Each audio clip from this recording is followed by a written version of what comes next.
Hai, kali ini kita akan baca buku Atomic Habit bab 17 tentang bagaimana mitra akuntabilitas dapat mengubah segalanya.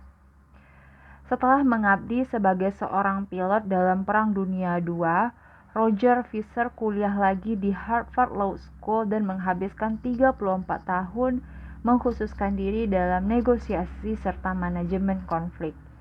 Ia mendirikan Harvard Negotiasi Project dan bekerja bersama sejumlah negara serta tokoh dunia dalam resolusi-resolusi damai, krisis penyanderaan, dan kompromi-kompromi diplomatis. Namun, baru pada 1970-an dan 80-an, ketika ancaman perang nuklir memuncak, Fisher mengembangkan gagasannya yang barangkali paling menarik. Saat itu, Fisher berfokus pada perencanaan strategi yang dapat mencegah perang nuklir, dan ia menemui kenyataan yang sangat membahayakan.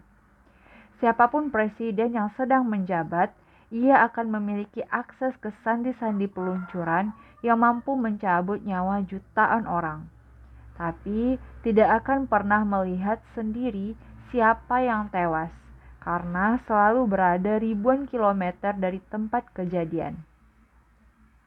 Yang saya sarankan sangat sederhana, tulisnya dalam tahun 981. Tempatkan angka sandi dalam kapsul kecil, lalu tanam kapsul itu di tempat di sebelah kanan jantung seorang relawan. Relawan itu akan selalu membawa sebilah pisau jagal yang besar dan berat setiap kali sedang mendampingi presiden. Seandainya presiden sampai ingin meluncurkan senjata nuklir, satu-satunya yang dapat ia perbuat adalah terlebih dahulu membunuh relawan itu, dan tangannya sendiri mencabut nyawa orang yang sama-sama manusia. Presiden akan berkata, "George, maaf, tapi puluhan juta orang lain itu harus mati." Ia harus melihat orang itu dan merasakan apa yang disebut kematian. Kematian yang sia-sia. Darah di karpet Gedung Putih. Sangat, presiden harus merasakan kesedihan realistis itu. Ketika saran itu saya sampaikan kepada teman-teman di Pentagon, tanggapan mereka adalah, "Ya Tuhan, itu mengerikan sekali. Harus mencabut nyawa seseorang akan membuat keputusan presiden terdistorsi." Ia mungkin tidak pernah menekan tombol. Selama perbincangan kita tentang hukum keempat perubahan perilaku, kita telah membahas pentingnya menjadi kebiasaan bagi menghadirkan kepuasan secara langsung. Usulan Fisher seperti kebalikan hukum keempat, yaitu menjadikannya mengecewakan secara langsung. Sama seperti kita lebih mungkin mengulang pengalaman ketika babak akhirnya memuaskan. Kita juga lebih mungkin menghindari pengalaman ketika babak akhirnya membuat kita sakit. Sakit atau nyeri adalah guru yang efektif.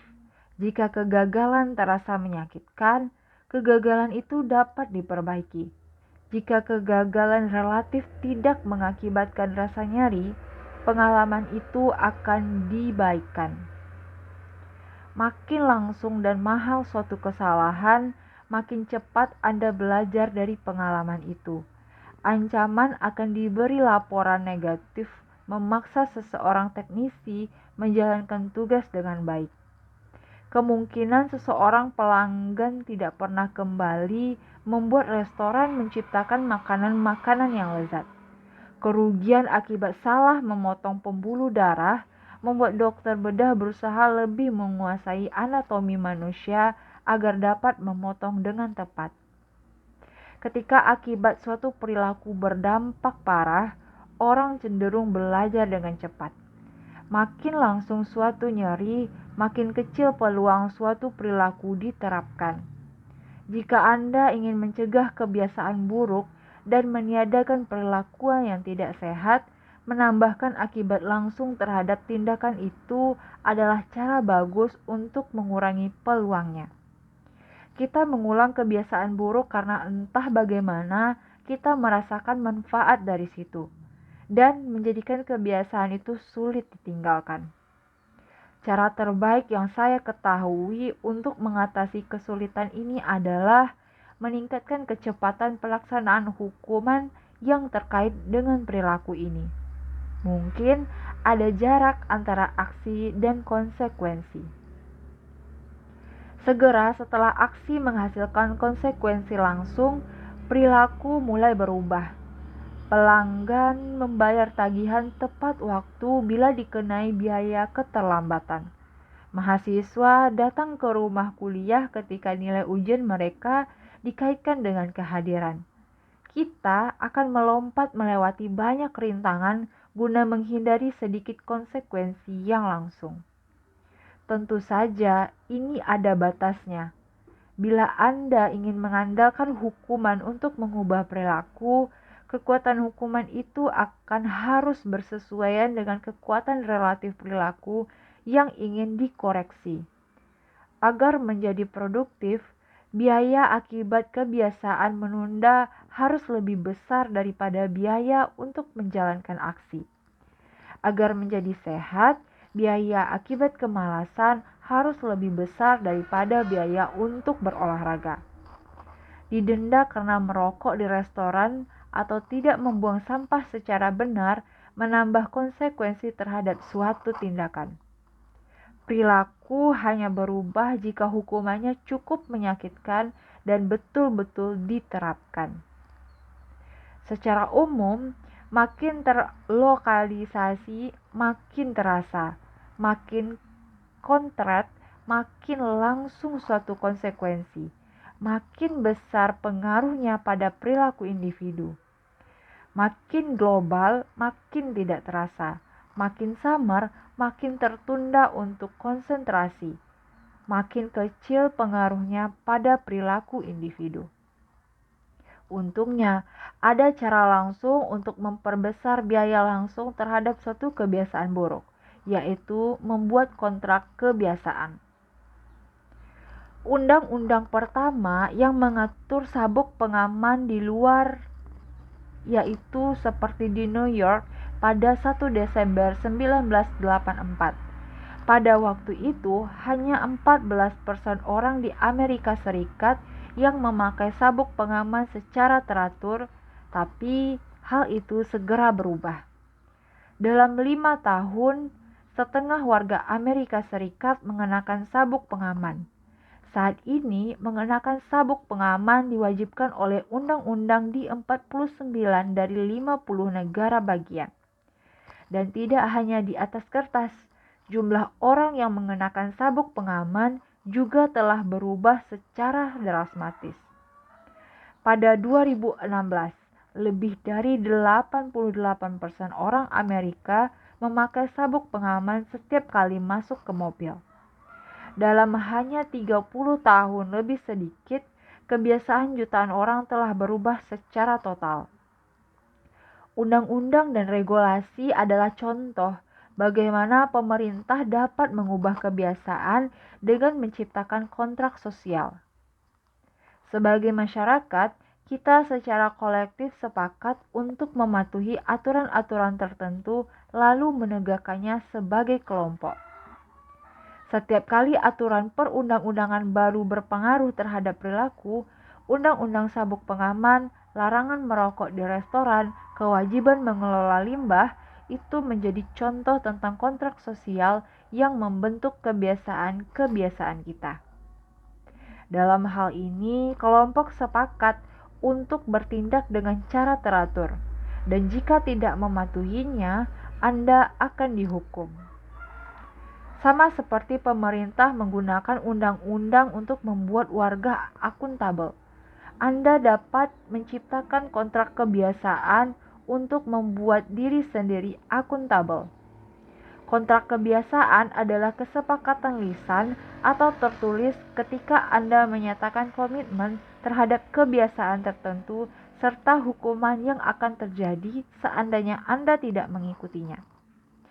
Brian Harris, pebisnis dari Nashville, Tennessee, adalah orang pertama yang saya lihat menerapkan strategi ini. Tak lama setelah kelahiran putranya, Haris sadar ia ingin menurunkan bobot beberapa kilo. Ia menulis kontrak kebiasaan antara dirinya sendiri, istrinya, dan pelatih pribadinya.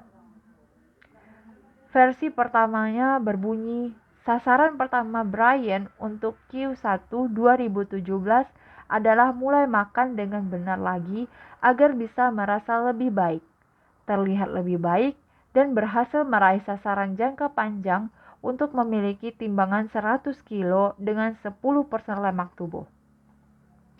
Di bawah pernyataan itu, Haris membeberkan peta jalan untuk meraih hasil idealnya.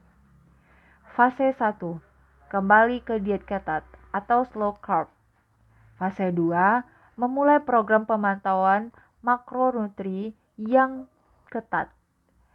Fase 3. Memperbaiki dan mempertahankan detail program diet dan olahraganya.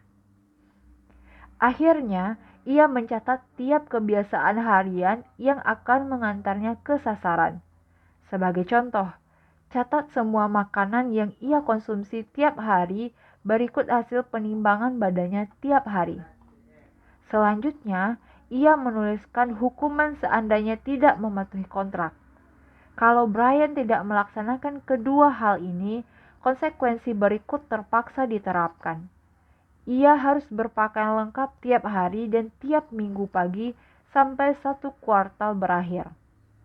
Yang dimaksud dengan berpakaian lengkap adalah tidak menggunakan jeans, t-shirt, jaket bertudung, atau celana pendek. Ia juga akan memberi Joe, pelatihnya, $200 untuk digunakan semaunya kalau melewatkan pencatatan makanan sehari.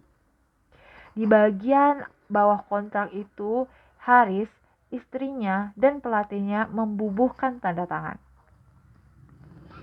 Reaksi awal saya adalah kontrak seperti ini terkesan selalu formal dan berlebihan, terutama tanda tangan.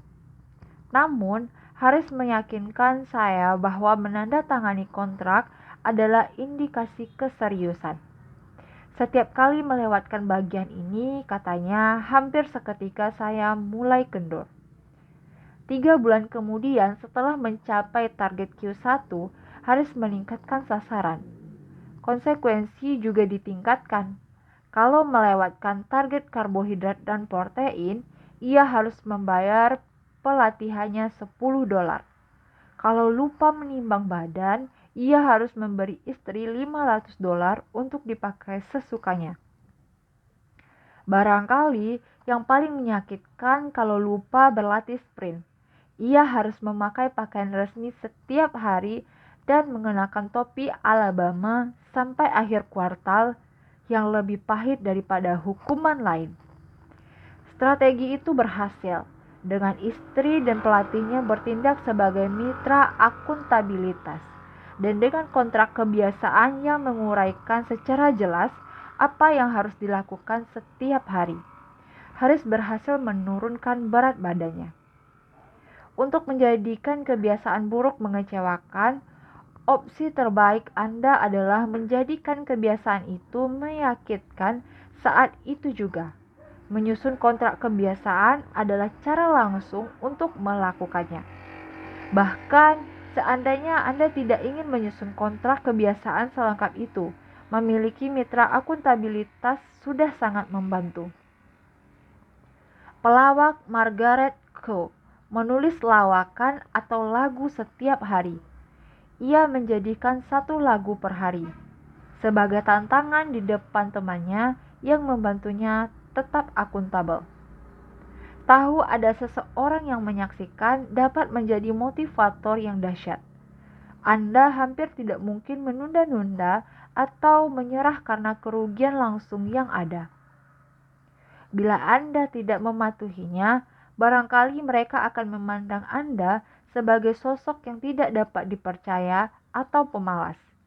Tiba-tiba, Anda tidak hanya gagal memenuhi janji pada diri sendiri, tapi juga gagal memenuhi janji pada orang lain. Anda bahkan dapat mengoptimasikan proses ini. Thomas Frank, pebisnis dari Boulder, Colorado, bangun pukul 5:55 tiap pagi. Jika tidak melakukannya, ia menulis tweet otomatis yang berbunyi pukul 6:10 dan saya tidak bangun karena saya malas. Jawaban ini untuk mendapatkan $5 via PayPal limit 5 karena bekar saya tidak rusak. Kita selalu berusaha menampilkan diri terbaik kita pada dunia. Kita menyisir rambut dan menggosok gigi dan berdandan sebaik mungkin karena kita tahu kebiasaan-kebiasaan ini paling mungkin mendapat reaksi yang positif. Kita ingin memperoleh nilai baik dan lulus dari sekolah terbaik agar mendapat kesan terbaik dari calon pemberi kerja, teman, dan keluarga. Kita peduli terhadap pandangan orang sekitar karena kita berguna agar mereka menyukai kita.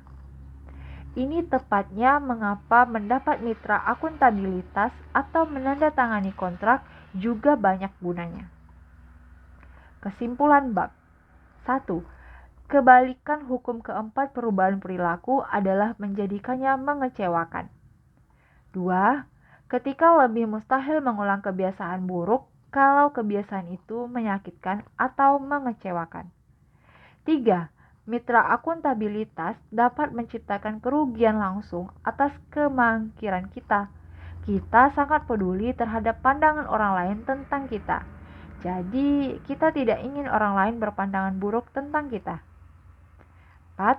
Kontrak kebiasaan dapat dipakai untuk menambahkan biaya sosial pada perilaku manapun. Kontrak ini membuat kita harus mengeluarkan uang karena melanggar janji di depan umum dan ini menyakitkan. Dan terakhir, tahu ada orang yang mengawasi Anda dapat menjadi motivator yang manjur.